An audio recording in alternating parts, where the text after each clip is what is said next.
ਵੱਡੀ ਖਬਰ ਆ ਰਹੀ ਹੈ ਉਸ ਦਾ ਰੁਖ ਕਰਦੇ ਹਾਂ। ਲੁਧਿਆਣਾ ਦੇ ਵਿੱਚ ਹੋਟਲ ਹਯਾਤ ਦੇ ਵਿੱਚ ਪਹੁੰਚੇ ਹੋਏ ਨੇ ਰਾਹੁਲ ਗਾਂਧੀ ਤੇ ਇਸ ਸਮੇਂ ਜੋ ਜਾਣਕਾਰੀ ਹੈ ਕਿ ਚੰਨੀ, ਸਿੱਧੂ, ਜਾਖੜ ਤੇ ਰਾਹੁਲ ਗਾਂਧੀ ਬੰਦ ਕਮਰੇ ਦੇ ਵਿੱਚ ਮੀਟਿੰਗ ਕਰ ਰਹੇ ਨੇ।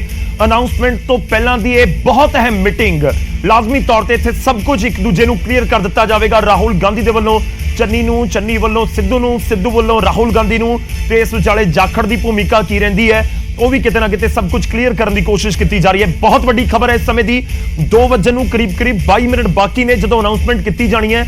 2 ਵਜੇ ਉਸ ਰੈਲੀ ਵਾਲੀ ਥਾਂ ਦੇ ਉੱਤੇ ਪਹੁੰਚ ਜਾਣਗੇ ਜਿੱਥੇ ਇੰਤਜ਼ਾਮ ਕੀਤਾ ਗਿਆ ਹੈ, ਜਿੱਥੇ ਪਹੁੰਚਣਗੇ ਰਾਹੁਲ ਗਾਂਧੀ, ਅਨਾਉਂਸਮੈਂਟ ਕਰਨਗੇ। ਪਰ ਉਸ ਤੋਂ ਪਹਿਲਾਂ ਬੰਦ ਕਮਰਾ ਮੀਟਿੰਗ, ਇਹ ਕਹੀਏ ਕਿ ਫਾਈਨਲ ਮੋਹਰ ਵਾਲੀ ਮੀਟਿੰਗ ਹੈ ਜਾਂ ਫਿਰ ਲੋਕਾਂ ਨੂੰ ਦੱਸਣ ਤੋਂ ਪਹਿਲਾਂ ਉਹ ਤਿੰਨੇ ਚਾਰੇ ਮੇਨ ਆਗੂਆਂ ਨੂੰ ਦੱਸਣ ਦੀ, ਜਾਂ ਇਹ ਵੀ ਕਹਿ ਸਕਦੇ ਹਾਂ ਗੌਰਵ ਕਿ ਅਨੁਸ਼ਾਸਨ ਦਾ ਪਾਠ ਪੜਾਇਆ ਜਾ ਰਿਹਾ ਰਾਹੁਲ ਗਾਂਧੀ ਵੱਲੋਂ, ਕਿਉਂਕਿ ਰਾਹੁਲ ਗਾਂਧੀ ਵੀ ਇਸ ਚੀਜ਼ ਨੂੰ ਤੇ ਚੰਗੀ ਤਰ੍ਹਾਂ ਜਾਣਦੇ ਨੇ ਕਿ ਜੇ ਇੱਕ ਦਾ ਨਾਮ ਸਾਹਮਣੇ ਆਏਗਾ ਤਾਂ ਕਿਤੇ ਨਾ ਕਿਤੇ ਅਨੁਸ਼ਾਸਨ ਟੁੱਟ ਸਕਦਾ ਹੈ। ਕੱਲ ਨੂੰ ਬਿਆਨਬਾਜ਼ੀ ਦੇ ਵਿੱਚ ਉਸਦਾ ਕਾਂਗਰਸ ਨੂੰ ਸਿੱਧਾ ਨੁਕਸਾਨ ਹੋਏਗਾ।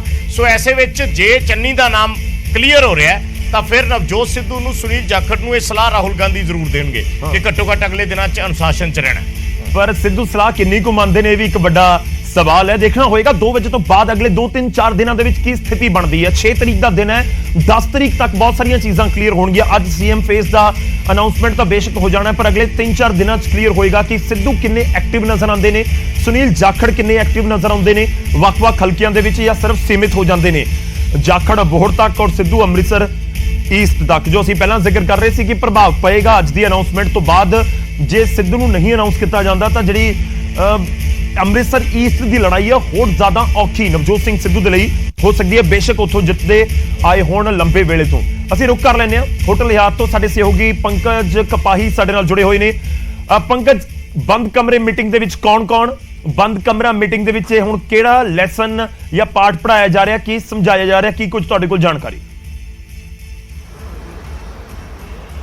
देखो, जिस कमरे ਦੇ ਵਿੱਚ ਰਾਹੁਲ ਗਾਂਧੀ ਰੁਕੇ ਨੇ, ਜੋ ਉਸ ਕਮਰੇ ਦੇ ਵਿੱਚ ਸੁਨੀਲ ਜਾਖੜ, ਚਰਨਜੀਤ ਸਿੰਘ ਚੰਨੀ ਤੇ ਨਵਜੋਤ ਸਿੱਧੂ ਨੂੰ ਵੀ ਬੁਲਾਇਆ ਗਿਆ। ਸਿਰਫ ਇਹ 4 ਲੀਡਰ ਨੇ ਜਿਨ੍ਹਾਂ ਦੀ ਮੀਟਿੰਗ ਆਪਸ ਵਿੱਚ ਚੱਲ ਰਹੀ ਹੈ ਔਰ ਰਾਹੁਲ ਗਾਂਧੀ ਇਹ ਦੱਸਣ ਦੀ ਕੋਸ਼ਿਸ਼ ਕਰ ਰਹੇ ਨੇ ਕਿ ਪੰਜਾਬ ਇੱਕ ਅਜਿਹਾ ਸੂਬਾ ਹੈ ਜੋ ਕਾਂਗਰਸ ਮਜ਼ਬੂਤ ਹੈ ਔਰ ਮਜ਼ਬੂਤੀ ਨਾਲ ਦੁਬਾਰਾ ਵਾਪਸੀ ਸੱਤਾ ਦੇ ਵਿੱਚ ਕਰ ਸਕਦੀ ਹੈ। ਲੇਕਿਨ ਜਿਸ ਗੱਲ ਦਾ ਜ਼ਿਕਰ ਕੱਲ ਸਿੱਧੂ ਵੀ ਕਰ ਰਹੇ ਸੀ, ਕਾਂਗਰਸ ਵਰਸਸ ਕਾਂਗਰਸ ਨਾ ਹੋਵੇ, ਕਾਂਗਰਸ ਨੂੰ ਹਰਾਉਣ ਲਈ ਕਾਂਗਰਸ ਨਾ ਹੋਵੇ, ਤਾਂ ਇਸ ਕਰਕੇ ਰਾਹੁਲ ਗਾਂਧੀ ਇਹ ਦੱਸਣ ਦੀ ਕੋਸ਼ਿਸ਼ ਕਰ ਰਹੇ ਕਿ ਅਗਰ ਅੱਜ ਸੀਐਮ ਚਿਹਰਾ ਕਿਸੇ ਨੂੰ ਐਲਾਨ ਕਰ ਦਿੱਤਾ ਜਾਂਦਾ ਹੈ ਤਾਂ ਬਾਕੀ ਲੀਡਰਾਂ ਦਾ ਵੀ ਕੱਦ ਜਿਹੜਾ ਵਾ ਉਹ ਘਟੇਗਾ ਨਹੀਂ, ਉਹਨਾਂ ਨੂੰ ਵੀ ਇੱਕ ਅਹਿਮ ਜ਼ਿੰਮੇਵਾਰੀ ਦਿੱਤੀ ਜਾਏਗੀ, ਅਹੁਦਾ ਦਿੱਤਾ ਜਾਏਗਾ। ਲੇਕਿਨ ਸਭ ਤੋਂ ਪਹਿਲਾਂ ਇਹ ਕਿ ਸੱਤਾ 'ਚ ਵਾਪਸੀ ਕਰੀਏ, ਸਰਕਾਰ ਦੁਬਾਰਾ ਬਣਾਈਏ ਔਰ ਅਗਰ ਇੱਕ ਵੀ ਤੁਹਾਡਾ ਸਟੈਪ, ਤੁਹਾਡੀ ਇੱਕ ਵੀ ਬਿਆਨਬਾਜ਼ੀ, ਤੁਹਾਡੇ ਇੱਕ ਵੀ ਕੈਲਕੂਲੇਸ਼ਨ ਵਿਗੜ ਗਈ ਤਾਂ 5 ਸਾਲਾਂ ਲਈ ਸੱਤਾ ਤੋਂ ਆਊਟ ਹੋ ਜਾਣਗੇ। ਯਾਨੀ ਕਿ 5 ਸਾਲ ਕਾਂਗਰਸ ਜਿਹੜੀ ਹੈ ਪੰਜਾਬ 'ਚ ਪਿਛੜ ਜਾਏਗੀ, ਓਪੋਜੀਸ਼ਨ 'ਚ ਹੋ ਜਾਏਗੀ ਜਾਂ ਫਿਰ ਤੀਜੇ ਨੰਬਰ ਤੇ ਵੀ ਨਾ ਆ ਜਾਏ। ਤਾਂ ਇਹ ਸਮਝਾਉਣ ਦੀ ਕੋਸ਼ਿਸ਼ ਕਰ ਰਹੇ ਨੇ।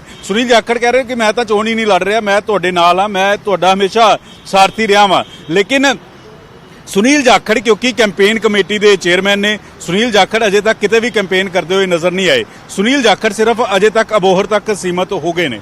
ਦੂਜੇ ਪਾਸੇ ਨਵਜੋਤ ਸਿੱਧੂ ਨੇ, ਨਵਜੋਤ ਸਿੱਧੂ ਵੀ ਪਿਛਲੇ 10-15 ਦਿਨਾਂ 'ਚ ਅੰਮ੍ਰਿਤਸਰ ਈਸਟ ਤੋਂ ਬਾਹਰ ਨਜ਼ਰ ਨਹੀਂ ਆਏ। ਉਹ ਵੀ ਅੰਮ੍ਰਿਤਸਰ ਈਸਟ ਦੇ ਆਲੇ ਦੁਆਲੇ ਘੁੰਮਦੇ ਹੋਏ ਨਜ਼ਰ ਆਏ ਕਿਉਂਕਿ ਉਹਨਾਂ ਨੂੰ ਆਪਣੀ ਸੀਟ ਬਚਾਉਣੀ ਵੀ ਇਸ ਵੇਲੇ ਕਾਫੀ ਵੱਡੀ ਜਦੋਜਹਿਦ ਕਰਨੀ ਪੈ ਰਹੀ ਹੈ। ਤੀਸਰੇ ਪਾਸੇ ਚਰਨਜੀਤ ਸਿੰਘ ਚੰਨੀ ਨੇ, ਉਹਨਾਂ ਦਾ ਇੱਕ ਪੈਰ ਭਦੌੜ ਹੈ ਜੋ ਦੂਜੇ ਪਾਸੇ ਹੈ, ਦੂਜਾ ਪੈਰ ਉਹਨਾਂ ਦਾ ਚਮਕੌਰ ਸਾਹਿਬ ਹੈ। ਚਮਕੌਰ ਸਾਹਿਬ ਉਹਨਾਂ ਦੀ ਧਰਮ ਪਤਨੀ ਕਹਿ ਰਹੇ ਸੀ ਕਿ ਸੀਐਮ ਬਣਨ ਤੋਂ ਬਾਅਦ ਬਹੁਤ ਸਾਰੇ ਲੋਕ ਇਸ ਕਰਕੇ ਖਫਾ ਹੋ ਗਏ ਕਿਉਂਕਿ ਸਿਕਿਉਰਿਟੀ ਨੇ ਮਿਲਣ ਨਹੀਂ ਦਿੱਤਾ, ਉਹ ਇਸ ਕਰਕੇ ਨਾਰਾਜ਼ ਹੋ ਗਏ। ਤਾਂ ਚਮਕੌਰ ਸਾਹਿਬ ਇੰਨਾ ਆਸਾਨ ਨਹੀਂ ਹੈ।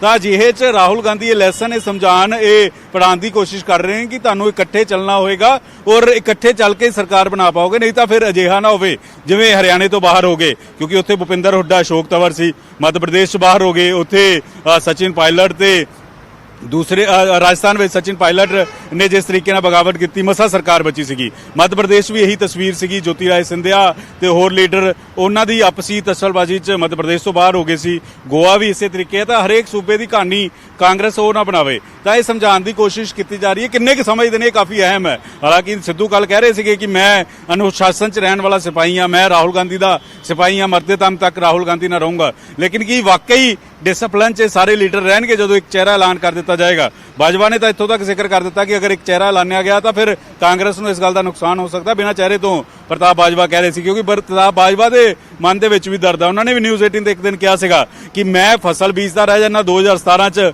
ਕੈਪਟਨ ਅਮਰਿੰਦਰ ਸਿੰਘ ਕੱਟ ਕੇ ਚਲੇ ਗਏ ਔਰ 2022 ਦੇ ਵਿੱਚ ਨਵਜੋਤ ਸਿੱਧੂ ਜਾਂ ਚਰਨਜੀਤ ਸਿੰਘ ਚੰਨੀ ਕੱਟਦੇ ਹੋਏ ਨਜ਼ਰ ਆ ਰਹੇ, ਮੈਂ ਫਿਰ ਪਿੱਛੇ ਰਹਿ ਗਿਆ।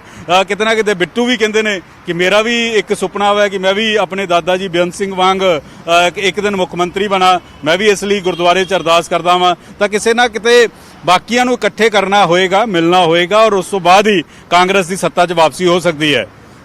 ਗੌਰਵ, ਤਾਂ ਕਾਂਗਰਸ ਦੀ ਸੱਤਾ 'ਚ ਵਾਪਸੀ ਹੋ ਸਕਦੀ ਹੈ, ਪਰ ਇਕੱਠੇ ਰਹਿਣਾ ਸਭ ਤੋਂ ਜ਼ਰੂਰੀ ਹੈ। ਇਹ ਪਾਠ ਰਾਹੁਲ ਗਾਂਧੀ ਵੱਲੋਂ ਪੜਾਇਆ ਜਾ ਰਿਹਾ। ਗੌਰਵ, ਬੜਾ ਇੰਪੋਰਟੈਂਟ ਹੈ। ਪੰਕਜ ਨੇ 2-3 ਗੱਲਾਂ ਜਿਹੜੀਆਂ ਕੀਤੀਆਂ ਬਿਲਕੁਲ ਕਿ ਕਾਂਗਰਸ ਨੂੰ ਕਾਂਗਰਸ ਹੀ ਲੈ ਕੇ ਬਹਿੰਦੀ ਹੈ। ਕਾਂਗਰਸ ਦੇ ਲੀਡਰ, ਜਿਹੜੀ ਮੇਨ ਗੱਲ ਜਿਸ ਤੇ ਆਪਾਂ ਜ਼ਿਕਰ ਜ਼ਰੂਰ ਕਰਨਾ ਚਾਹਾਂਗੇ, ਜਿਹੜੀ ਗੱਲ ਪੰਕਜ ਕਹਿ ਰਹੇ ਨੇ ਕਿ ਚਰਨਜੀਤ ਚੰਨੀ ਇੱਕ ਲੱਤ ਭਦੌੜ ਤੇ ਇੱਕ ਲੱਤ ਚਮਕੌਰ ਸਾਹਿਬ, ਨਵਜੋਤ ਸਿੰਘ ਸਿੱਧੂ ਅੰਮ੍ਰਿਤਸਰ ਈਸਟ ਤੱਕ ਸੀਮਿਤ ਹੋ ਗਏ। ਉਸ ਤੋਂ ਇਲਾਵਾ ਸੁਨੀਲ ਜਾਖੜ ਕੈਂਪੇਨ ਕਮੇਟੀ ਦੇ ਚੇਅਰਮੈਨ ਨੇ, ਪਰ ਪੰਕਜ ਨੇ ਜਿਹੜਾ ਲਫ਼ਜ਼ ਵਰਤਿਆ ਕਿ ਕੈਂਪੇਨ 'ਚ ਕਿਧਰੇ ਨਜ਼ਰ ਨਹੀਂ ਆ ਰਹੇ, ਸਿਰਫ ਅਬੋਰ ਤੱਕ ਸੀਮਿਤ ਹੋ ਕੇ ਰਹਿ ਗਏ ਨੇ। ਸੋ ਇਹ ਕਿਤੇ ਨਾ ਕਿਤੇ ਕਾਂਗਰਸ ਪਾਰਟੀ ਨੂੰ, ਜਿਹੜੇ ਆਪਣੇ ਵੱਡੇ ਚਿਹਰੇ ਨੇ, ਉਹਨਾਂ ਨੂੰ ਬਾਕੀ ਹਲਕਿਆਂ 'ਚ ਤੁਸੀਂ ਉਹਨਾਂ ਦੇ ਹਾਲ ਤੇ ਨਹੀਂ ਛੱਡ ਸਕਦੇ ਕਿ ਆਪਦਾ ਨਿਪਟੋ, ਸਭ ਨੇ ਆਪਦਾ ਦੇਖਣਾ। ਇਸ ਵੇਲੇ ਤਾਂ ਇਹ ਹਾਲ ਆਪਾਂ ਕਹਿ ਸਕਦੇ ਹਾਂ ਕਿ ਨਜ਼ਰ ਆ ਰਿਹਾ।